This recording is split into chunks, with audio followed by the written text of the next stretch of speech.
Shalom, hari ini kita akan renungkan kitab Kisah Para Rasul pasal 16, teksnya ayat 16 sampai 40. Dan sudah dibagi 3 paragraf.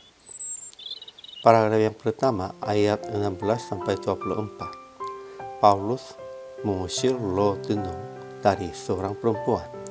Jadi Paulus dipukul dan dipenjarai oleh tuan-tuan perempuan itu.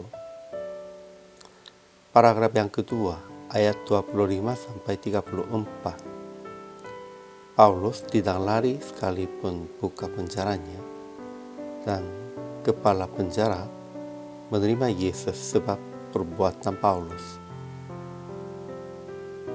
Paragraf yang ketiga, ayat 35 sampai 40. Kemudian hari, Paulus dibebaskan, tetapi Paulus mempersoalkan hal yang mereka memukul warga negara Roma tanpa adili, sehingga pembesar-pembesar kota itu menjadi takut. Kesimpulan hari ini, Paulus menyembuhkan wanita yang dikuasai oleh roh jahat dan mengikuti Paulus terus sambil berkata, orang-orang ini adalah hamba Allah yang Maha Tinggi. Namun sebab penghasilan mereka lenyap, tuan-tuan wanita berkata kepada pembesar kota bahwa Paulus mengajarkan adat istiadat yang tidak boleh menerimanya atau menurutinya. Paulus dan Silas dipenjarai, tetapi menyanyikan pujian tanpa takut di dalam penjara. Pada malam itu, pintu-pintu penjara terbuka karena gempa dan terlepaslah semua belenggu, tetapi tidak ada yang melarikan diri. Tetapi kepala penjara mengira semua orang-orang hukuman itu telah melarikan diri dan dia ingin bunuh diri, tetapi Paulus mencegah dengan kata, "Jangan celakakan dirimu, sebab kami semuanya masih ada di sini." Maka kepala penjara bertanya, "Apakah yang harus aku perbuat supaya aku selamat?" Dan Paulus berkata, "Percayalah kepada Tuhan Yesus Kristus." Maka kepala penjara percaya Yesus dan ia sangat bergembira karena seluruh keluarganya telah menjadi percaya kepada Allah. Kemudian hari, Paulus menghibur saudara-saudara dan berangkat dari kota Filipi. Ajaran tentang Allah.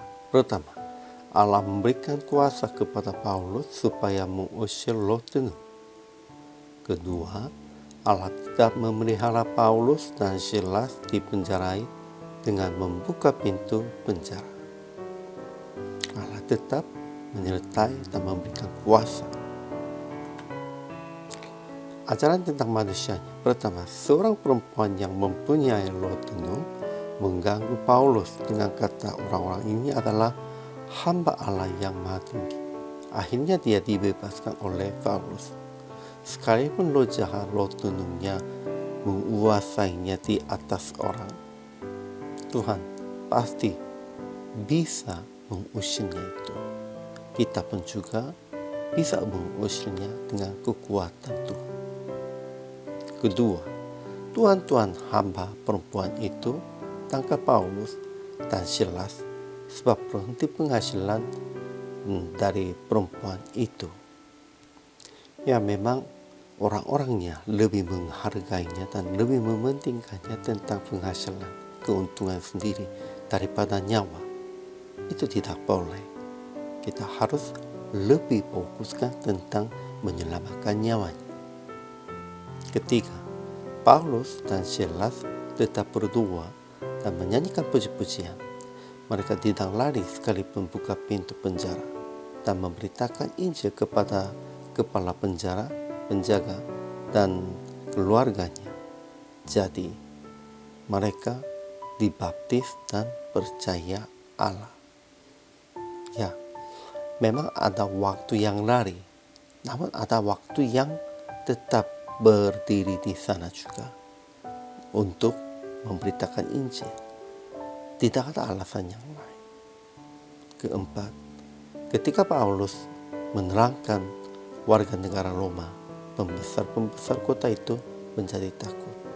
Ya, kemarinnya mereka memukul dan penjarainya itu karena mereka tidak tahu status Paulusnya. Orang-orangnya membeda-bedakan dengan status sosial. Namun orang percaya tidak boleh demikian. Jadi aplikasi hari ini, pertama, jangan mencari keuntungan dengan yang lo jahat, lebih menghargai nyawa orang daripada penghasilan duniawi. Kita harus fokuskan menyelamatkan nyawa. Kedua, jangan melihat status sosial atau kekayaan pada waktu melihat orang-orang. Ketiga, jangan merasa takut sekalipun mengalami kesusahan, kesulitan. Tetap percaya Tuhan menyertai dan memelihara Anda. Keempat, tetap memberitakan Injil sekalipun situasi begitu sulit. PR praktik hari ini, sekalipun orang-orang dunia menolak dan mempersoalkan tentang penginjilan, tetap menceritakan tentang Yesus Kristus adalah juru selamat kita. Dan jangan mencari penghasilan dengan cara yang jahat dan salah. Kita harus tetap melayani hanya untuk Tuhan. Hari ini juga, selamat melayani. Tuhan Yesus memberkati.